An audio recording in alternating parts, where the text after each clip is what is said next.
अस्सलाम वालेकुम। World news में कहते हैं आपको खुशामदीद। मैं हूं आपके साथ रमशा साजिद। मैं हूं सहर फातमा और मैं हूं जवाद कमाल। हेडलाइंस आप जान चुके हैं। बुलेटिन के आगाज में अहम खबर है, पानी बुझा सका न मिट्टी दबा सकी। कराची में जेर जमीन लगने वाली तीसरे दर्जे की आग ताहाल बेकाबू है।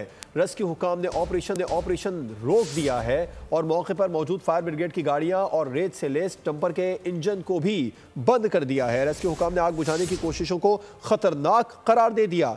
क्रीक बोर्ड के CEO ने इंकशाफ किया है कि आग निजी हाउसिंग की बोरिंग के दौरान भड़की। पानी पानी हो गया, मिट्टी भी रेत का ढेर साबित हुई।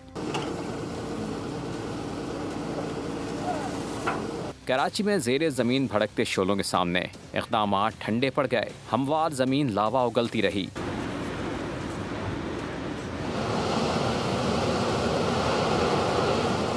मुताल्लिक़ इदारों ने हार मान ली। आग बुझाने के बजाय आग बुझने का इंतजार करने लगे।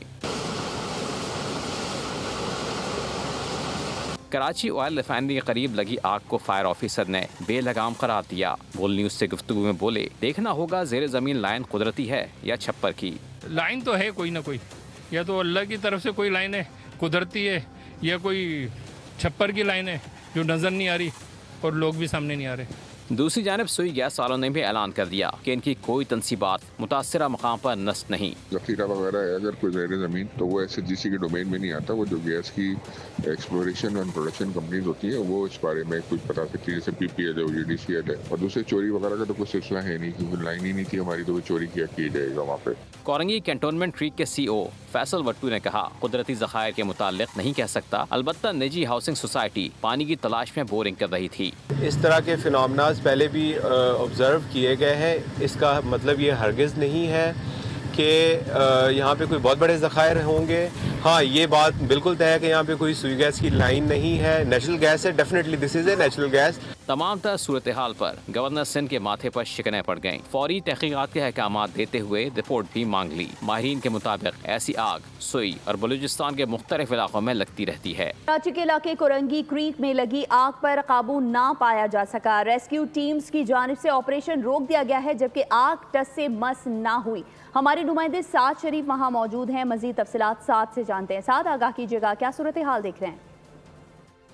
इस वक्त मैं कोरंगी क्रीक ऑयल रिफाइनरी के करीब मौजूद हूं, जहां अब से तकरीबन 18 घंटे पहले से यहाँ पर जो आग का सिलसिला है वो चल रहा है, जबकि रेस्क्यू टीम्स की जानिब से इस वक्त जो है वो ऑपरेशन को मुकम्मल तौर पर यहाँ पर रोक दिया गया है। उसकी जो वजूहात हैं वो ये है कि यहाँ पर जो आसपास जो लाइन्स हैं, ख़ासतौर पर वो गैस और पेट्रोलियम की जो लाइन्स हैं, उसके सैंपल्स यहाँ से लेके जो है वो टीम्स यहाँ से जा चुकी हैं, जबकि अब तक कन्फर्म नहीं हो सका है कि यहाँ पर जो है वो पेट्रोलियम लाइन है, गैस लाइन है, यहाँ पर कौन सी जो है वो लाइन्स है जिसकी वजह से जो है वो आग पर काबू नहीं पाया जा सक रहा है। जबकि मेरे अकब में जो है वो कैमरामैन दानिश शकील आपको ये इस वक्त की आ रहे होंगे कि तकरीबन 18 घंटे से यह आग बिल्कुल इसी तरीके से जारी है, जबकि जो आग के शोले हैं तकरीबन 40 से 50 फुट जो है वो बुलंदी पे आपको जाते हुए देख रहे हैं। आसपास जो है वो पानी के फवारे भी आपको जो है वो उछलते हुए नजर आ रहे होंगे। यही वजह है कि यहाँ पर ये एक गैस का यहाँ से जो है वो एक लाइन यहाँ से गुजर रही है, जिसकी वजह से यहाँ पर जो है वो आग को काबू पाना बहुत ज़्यादा मुश्किल हो गया है। और अगर मैं बात करूँ तो यहाँ से जो सैंपल्स लेके गए हैं, ये एक गढ़ा है जहाँ पर 18 घंटे पहले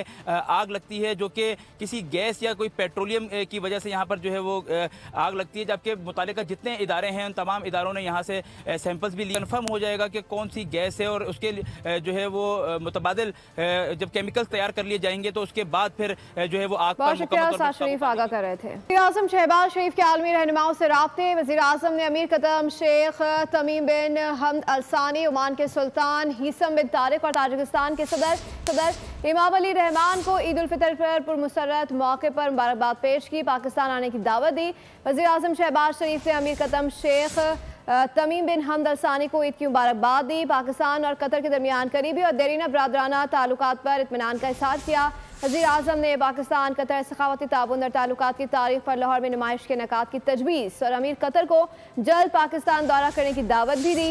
वज़ीर आज़म शहबाज शरीफ ने ओमान के सुल्तान हिसम बिन तारिक से टेलीफोन पर रब्ता किया और उन्हें ईद उल फितर के पुरमसरत मौके पर मुबारकबाद पेश की और नेक तमन्नाओं का इज़हार किया। वज़ीर आज़म शहबाज शरीफ ने ताजिकिस्तान के सदर इमाम अली रहमान से भी टेलीफोन पर रब्ता किया। सदर इमाम अली रहमान को ईद उल फितर के पुरमसरत मौके पर दिली मुबारकबाद पेश की। वज़ीर आला सिंध सैयद मुराद अली शाह की प्रेस कॉन्फ्रेंस, कहा इस वक्त मुल्क में सबसे अहम पानी का मामला है। वज़ीर आज़म शहबाज शरीफ से मुतालबा है कि वो कैनाल मंसूबे को ख़त्म करने का ऐलान करें। वफाक ऐलान करे कि कैनाल मंसूबे को सपोर्ट नहीं करता और इत्तेफाक की राय के बगैर पानी के मंसूबे नहीं बनेंगे। इस मामले में पीपल्स पार्टी हर हद तक जाएगी। इंडस रिवर सिस्टम में पानी की कमी का मुकम्मल रिकॉर्ड हमारे पास मौजूद है। निगरान हुकूमत में वाबदा स्टडी करती है और वो अजीब किस्म की स्टडी है। कुछ दिन बाद पंजाब हुकूमत एक कैनाल निकालने की तजवीज़ देती है। चोलिस्तान कैनाल बनाने का कहा, जिस पर हमें एतराज़ है।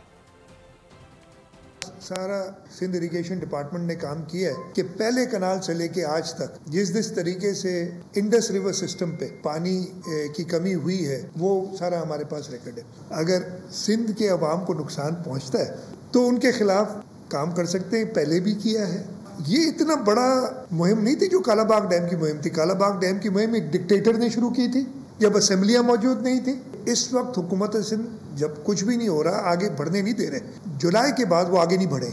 अभी भी इनको आना है CCI में, उसके बगैर ये कुछ नहीं कर सकते। सदर जरदारी ने देखा कि ये एक सियासी रंग दिया गया सारी चीज़ को, वो रियलाइज करते हैं। उनको पता है कि उनके पास ये अप्रूवल का इख्तियार नहीं है। हाँ, मीटिंग्स लेते हैं और उनका एक इंटरेस्ट है इरिगेशन में। पार्लियामेंट में जो उनका पॉलिसी स्टेटमेंट होती है उसमें बड़ा खुल के कहा कि ये कनाल्स के प्रोजेक्ट पे सूबों को एतराज़ है और मैं इसकी किसी भी तौर पे सपोर्ट नहीं कर सकता। हाँ, ये कनाल का मामला हम कहते हैं कि हमारे लिए जीने मरने का मामला है, लेकिन हमारे कंट्रोल में है। मैं बड़ी उससे कहता हूँ कि हमारे टोटल कंट्रोल में है। नहीं बना सकते, वो नहीं बनाने देंगे। दहशतगर्दी से निमटने के लिए वज़ीर आज़म, आर्मी चीफ और तमाम स्टेक होल्डर्स एक सफ़े पर हैं। काउंटर टेररिज्म कमेटी के दूसरे इजलास में वफाकी वज़ीर दाखिला मोहसिन नकवी की गुफ्तगू, कहा कि इंसदादी दहशतगर्दी इक़दामात में सूबों की मुशावरत के बगैर कोई फैसला नहीं किया जाएगा।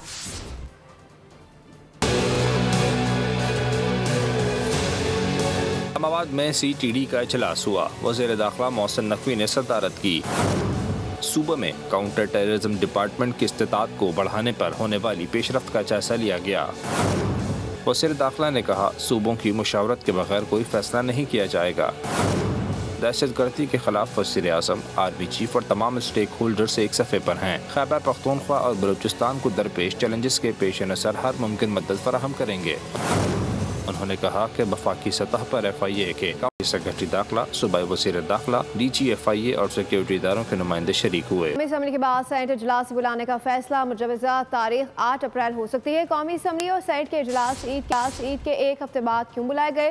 बोल न्यूज़ से वजह मालूम कर लिए। वफाकी हुकूमत दोनों ऐवानों से दहशतगर्दी और फोर्सेस के खिलाफ प्रोपेगेंडे के हवाले से अहम कानून साजी करने का इरादा रखती है। जाफर एक्सप्रेस पर हमले के बाद जिस किस्म का प्रोपेगेंडा किया गया उससे सख्ती से निपटना ज़रूरी है। आइन में मौजूद हुकूक से टकराए बगैर कानून में सख्त कानून साजी की जाएगी। वज़ीर आज़म शहबाज शरीफ की ज़ेर सदारत गुज़िश्ता रोज़ होने वाला अहम सिक्योरिटी इक़दामात इजलास भी इसी सिलसिले की कड़ी था।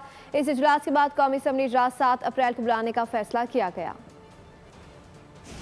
पंजाब पुलिस का लाहौर में दहशतगर्दों के खिलाफ कामयाब ऑपरेशन, वज़ीर आला मरियम नवाज की मुबारकबाद। पुलिस ने लाखानी चेक पोस्ट पर शरपसंदों का हमला नाकाम बनाया।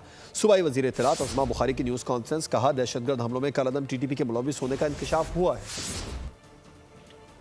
मैं चाहती हूँ कि पूरा रमज़ानुल मुबारक पंजाब जो है वो दहशतगर्दों के जो है वो हिट लिस्ट पे था और ये अपने जो ये उसकी डेड बॉडीज़ के जो है वो हिस्से हैं, इन्होंने जो ये दहशतगर्द हैं इनका मकसद पंजाब के अंदर हालात को ख़राब करना और जो अमन अमान की सूरत हाल है उसको बिगाड़ना था। लेकिन अल्हम्दुलिल्लाह पंजाब पुलिस फुली इक्विप्ड भी है। CTD का इदारा जो है वो बहुत अच्छा अपना काम कर भी रहा है। मरियम नवाज साहिबा ने पंजाब पुलिस को, CTD को और ख़ास तौर पर वहाँ पर जो हमारी सिक्योरिटी के जो इदारे हैं, SMU है, वहाँ पर एक स्पेशल यूनिट भी है जो ये काम करता है, रेंजर्स भी होती है। हुकूमत और ट्रैफिक पुलिस के दावे धरे के धरे रह गए हैं। हैवी ट्रैफिक चलाने वाले ड्राइवरों ने शहरियों को रोंदना न छोड़ा है। ताज़ा वाक़यात में खातून समेत 3 अफराद की जान ले ली। 88 दिनों में 228 अफराद जाँ बहक हुए। 70 अमवात हैवी ट्रैफिक से हुई।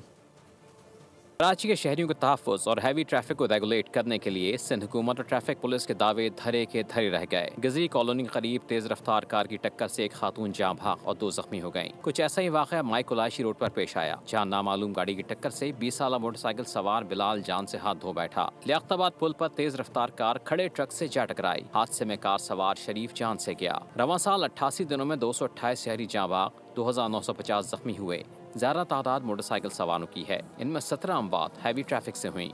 कराची पुलिस चीफ की शोहदा पुलिस के बुरसा के घर आमद हुई है। एडिशनल आईजी कराची जावेद आलम ओढो फराइज की राह में शहीद होने वाले एहलकारों के घर गए। उन्होंने सब इंस्पेक्टर आमिर अली शहीद और हेड कांस्टेबल सैयद मोहम्मद अली रिजवी के घर जाकर अहले खाना से ताज़ियत की है। शोहदा को खराज अकीदत पेश किया। पुलिस चीफ ने शोहदा के बुरसा को पुलिस की जानिब से तोहफ़े पेश किए और हर मुमकिन ताउन का यकीन दिला दिया। म्यांमार में 7.7 शिद्दत के ज़लज़ले से तबाही मच गई। दर्जनों इमारतें और पुल ज़मीन बोस हो गए। हलाकतों की तादाद 1000 से ज़ायद हो गई है। थाईलैंड भी लरज़ उठा, बैंकॉक में 9 अफराद हलाक हुए। म्यांमार की फौजी जनता ने आलमी बरादरी और तंजीमों से मदद की दरख्वास्त कर दी है। रूस और चीन ने इमदादी टीमें म्यांमार रवाना कर दी हैं। म्यांमार में 7.7 शिद्दत के ज़लज़ले से मुताद्दिद छोटी बड़ी इमारतें ज़मींबोस हो गईं। सैकड़ों अफराद हलाक, जख्मी और लापता हो गए। एक मस्जिद मुनहदम होने से 3 नमाजी भी जाँ बहक हुए। ज़लज़ले का मरकज़ म्यांमार के दूसरे बड़े शहर मिंडले के करीब था और जिसकी गहराई ज़मीन में 10 किलोमीटर तक थी। बैंकॉक में भी फलक बोस इमारतें लरज़ उठी। लग्जरी होटल्स की छत पर बने स्विमिंग पूल का पानी आबशार की तरह ज़मीन पर गिरने लगा। थाईलैंड में भी ज़लज़ले की शिद्दत महसूस की गई। इमदादी कामों के दौरान लाशें मिलने का सिलसिला जारी है। म्यांमार की फौजी हुकूमत ने 6 इलाकों में इमरजेंसी नाफिज करते हुए आलमी बरादरी और तंजीमों से मदद की दरख्वास्त की है। रूस और चीन ने इमदादी टीमें म्यांमार रवाना कर दी। बरदीर में आज तीसरे रोज भी बारिशों, पहाड़ों पर बर्फबारी का सिलसिला वक्फे से जारी है, जिससे सर्दी की शिद्दत में इजाफा हो गया है। बारिश से सड़कों की हालत अबतर। तिमरगरा शहर में ज़ेर तामीर सड़क पर कीचड़ से आवाम की आमदोरफ्त में मुश्किलात का सामना है। बारिशों से दरिया पंचगोड़ा में पानी के बहाव में इजाफा हुआ। उधर गिलगित इंतजामिया स्टोर में 24 घंटों की कोशिशों के बाद वेरी रोड बहाल करने में कामयाब हो गई। कीचड़ के मकाम पर आने वाले बर्फानी तोदे के मलबे को हटाकर ट्रैफिक बहाल कर दी गई। बुलेटिन से फिलहाल इतना ही। मजीद किसी भी खबर की डिटेल के लिए विजिट कीजिए हमारी वेबसाइट bolnews.com और देखते रहिए बोल। सब्सक्राइब करें और बेल दबाएं ताकि कोई खबर रह न जाए।